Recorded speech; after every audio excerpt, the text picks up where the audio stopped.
Brainfeed magazine invites schools for ET TechX from December 5th to 7th at Hightex, Hyderabad.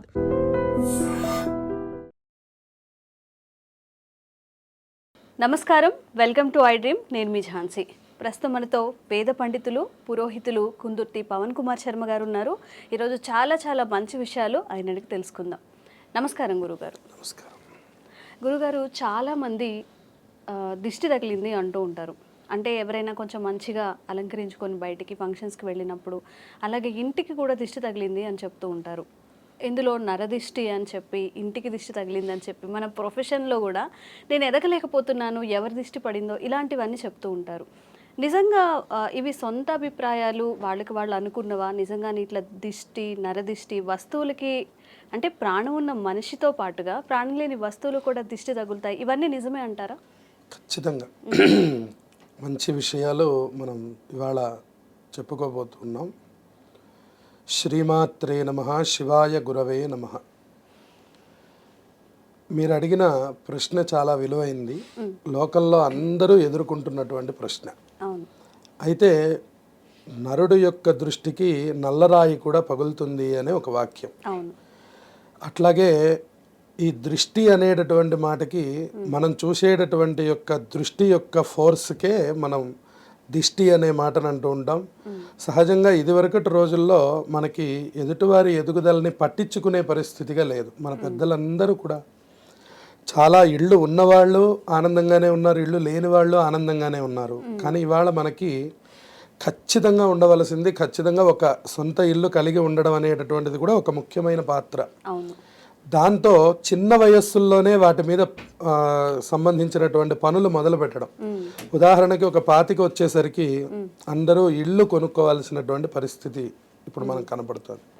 అలాగే ఒక మంచి వస్త్రాలంకరణ, అలాగే శరీర దారుఢ్యము ఇత్యాదులు ఏది కనపడినా కూడా దానికి సంబంధించినటువంటి నరదృష్టి కనుక పడినట్లయితే తప్పకుండా దాంట్లో మనకి వచ్చేటటువంటి ప్రభావాలు మనకి ఖచ్చితంగా మనం చూస్తాం, ప్రత్యక్షంగానే చూస్తాం.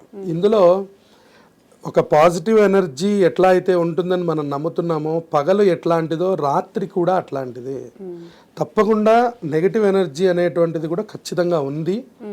అది మనుష్యుల ద్వారా మనకి ఏర్పడటం అనేటటువంటిది ఖచ్చితంగా జరుగుతుంది. లోకంలో ఎంతో మందికి జరుగుతోంది కూడా. ఒక మంచి వస్త్రాలంకరణలో ఉన్నా, ఒక మంచి పొజిషన్లో ఉన్నా, ఒక మంచి ఏ రకమైనటువంటి స్థితి వాళ్ళకంటే ఎదుటి వాళ్ళకి ఎక్కువగా ఉన్నా కూడా సహజంగా ఈ నరదృష్టి తగిలేటటువంటి అవకాశాలు పుష్కలంగా ఉన్నాయి మనకి ఈ కాలంలో. దానికి పరిహార శాస్త్రంలో పరిహారం ఏం చెప్తోంది అంటే, అనేక రకాలుగా దీనికి పరిహారాలు చెప్పారు. దృష్టి అనేటటువంటి దానికి ఎన్నో అర్థాలు చెప్పారు, దానికి పరిహారాలు కూడా చెప్పారు. ప్రముఖమైన పరిహారం ఒక ప్రధానంగా మనకి లోకంలో కనపడుతున్నది, అందరికీ మీరు చూస్తూ ఉంటారు. ఎడం కాలికి మగవారికి, కుడి కాలికి ఆడవాళ్ళకి ఒక నల్లటి తాడు కట్టుకోవడం ఒకటి కనపడుతూ ఉంటుంది. అలాగే ఇంటికి వెళ్ళిన తర్వాత ఉప్పుతో దిష్టి తీయడం, ఎండుమిర్చితో దిష్టి తీయడం, అలాగే ఆముదం ముంచినటువంటి గుడ్డని దిష్టి తీసి పడేయడం లాంటివి మన పెద్దవాళ్ళందరూ చాలామంది చాలా కాలం ఆచరించారు, ఇప్పటికి కూడా ఆచరిస్తున్న వాళ్ళు ఉన్నారు. కాబట్టి నరదృష్టి అనేటటువంటిది మాత్రం ఖచ్చితంగా ఉంది. దాని నుంచి అందరూ రక్షింపబడడానికి ప్రతిరోజు కూడా గృహిణులు, అంటే ఇంట్లో ఉండే ఆడవాళ్ళు కనుక ఇంటికి, ఇప్పుడు మీరు ఇందాక అడిగిన దాంట్లో ఇంటికి దృష్టి తగులుతుందా అని, తప్పకుండా ఇంటికి కూడా దృష్టి దోషం అనేటటువంటిది ఏర్పడుతుంది. ఇంటికి తగిలినటువంటి దృష్టి దోషం తొలగాలి అంటే ఇంటికి ప్రతిరోజు ప్రదోషకాలం, అంటే సాయంకాలం 6 గంటల నుంచి 7:30 గంటల వరకు ఉండే కాలాన్ని ప్రదోషము అంటారు. ఆ సమయంలో గనక ధూపం వేసినట్లయితే, ఆవునేతితో దీపారాధన చేసినట్లయితే నెగిటివ్ ఫోర్స్ అంతా కూడాను తొందరగా లాగేసేటటువంటి అవకాశం ఉంది. ఇక మనుష్యులకి వచ్చేటటువంటి దృష్టి దోషం తొలగించుకోవడానికి ఇందాక మనం చెప్పుకున్నట్టు నల్లటి త్రాడు ధరించడం ఒకటే కనపడుతూ ఉన్నది. రెండవది ఆంజనేయ స్వామి వారి యొక్క బొట్టు అయినటువంటి సింధూరాన్ని ధరించిన, అలాగే కాళభైరవ అష్టకం మనందరికి ఇప్పుడు లోకంలో చాలా ప్రాచుర్యంలో ఉంది. కాలభైరవుడికి సంబంధించినటువంటి అష్టకం మనకి కనపడుతూ ఉన్నది గనక కాలభైరవుడి యొక్క అష్టకం గనక చదువుకున్నా కూడా చాలా త్వరగా మనకి ఈ దృష్టి దోషం తొలగిపోవడం అనేటటువంటిది కనపడుతుంది. మనం ఆచరించేటటువంటి వృత్తుల్లో మన ఎదుగుదల కావాలన్నా ఏదైనప్పటికీ కూడాను మనకి ఈ దృష్టి తగలకుండా ఉండాలి. సహజంగా తగిలినా దాని నుంచి మనం రక్షింపబడాలి. కాబట్టి తప్పకుండా ఈ కాలభైరవాష్టకం అలాగే సింధూరం ధరించడం ఈ రెండిటి ద్వారా మనం దృష్టి దోషాన్ని నివారించుకోవచ్చు. అయితే చిన్న పిల్లలు కూడా ఒక్కొక్కసారి ఉయ్యల్లో పడుకోబెట్టినప్పుడు ఒక్కసారి ఉలికిపడి లేవడం, నిద్రలో ఉలికిపడి ఏడవడం చేస్తూ ఉంటారు. అంటే పిల్లలకు కూడా దృష్టి వల్ల ఇలా జరుగుతుందంటారా, లేకపోతే వేరే కారణాలు ఏవైనా ఉన్నాయంటారా? సహజంగా చంటి పిల్లలకే మొట్టమొదట ఇదివరకు ఈ దృష్టి సంప్రదాయం పెద్దల కంటే కూడా చిన్న పిల్లలకే ఎక్కువగా ఉండేది. అందుకనే వాళ్ళ ఇంట్లో ఖచ్చితంగా ధూపం వేయడం అనేటటువంటిది మనకు కనపడుతూ ఉంటుంది.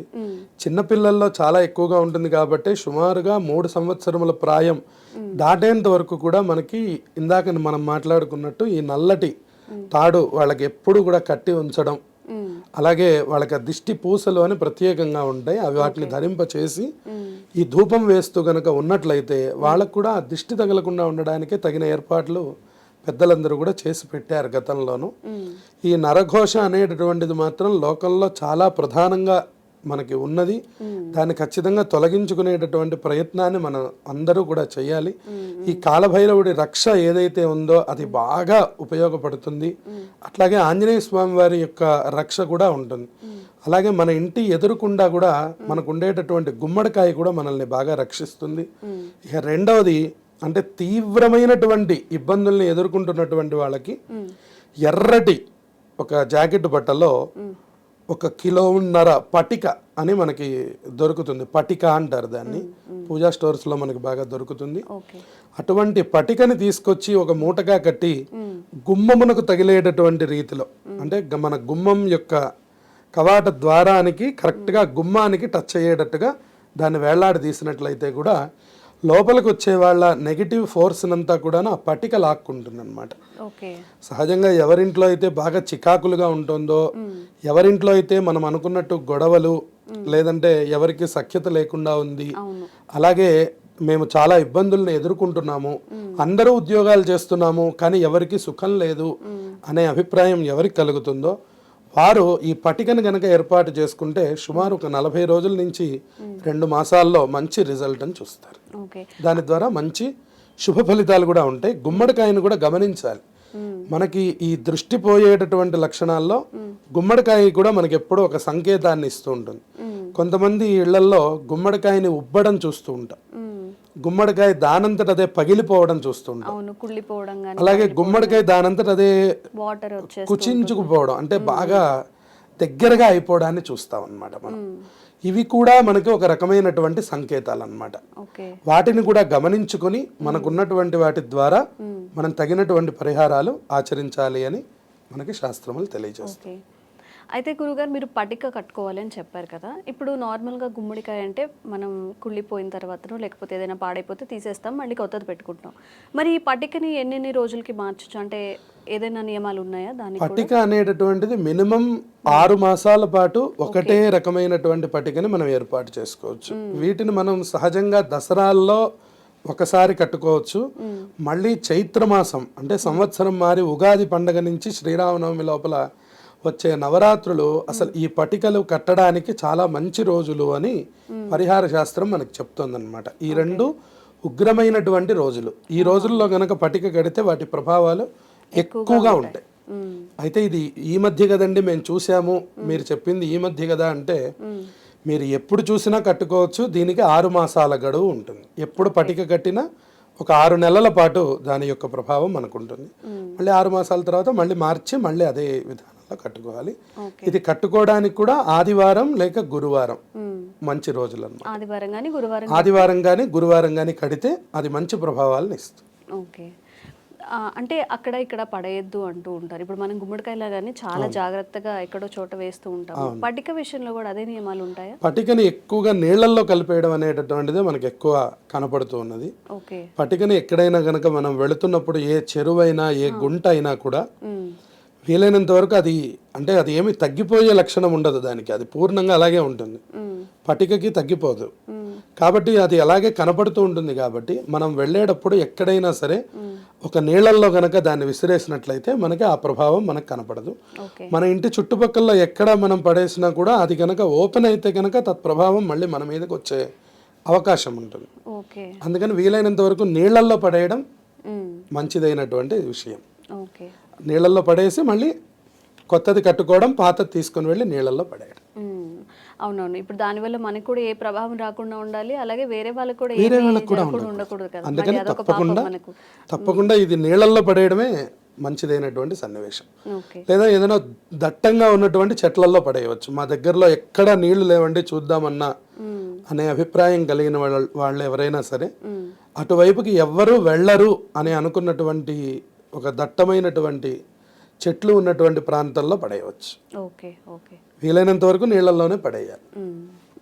నిజంగా మన హిందూ ధర్మశాస్త్రాలు ఆడవాళ్ళైనా సరే మగవాళ్ళైనా సరే కుంకుమ ధరించాలి అని చెప్తూ ఉంటారు. అంటే ఇప్పుడు ఉన్న వాళ్ళందరూ ఎందుకు అనే ప్రశ్న వస్తుంది. కాబట్టి నిజంగా ఒక్కొక్క విషయం తెలుసుకుంటున్నప్పుడు ఓకే ఇందుకే కుంకుమ పెట్టుకోమని చెప్పి ఉంటారు. ఆ దృష్టి అటువైపు వెళ్తుంది కాబట్టి మొత్తం మనం ఎలా ఉన్నామో ఫోకస్ అంతా మన మీద లేకుండా ఇలాంటివన్నీ తెలుసుకున్నప్పుడు లాజిక్ ఇది కాబోలు ఇలా చెప్తే వినరు. కాబట్టి ఇది దేవుడి రూపేనో లేకపోతే ఇలా చేస్తే మంచిదని చెప్పారు అనుకుంటూ ఉంటాము. చాలా మంచి విషయాలు తెలియజేశారు గురుగారు.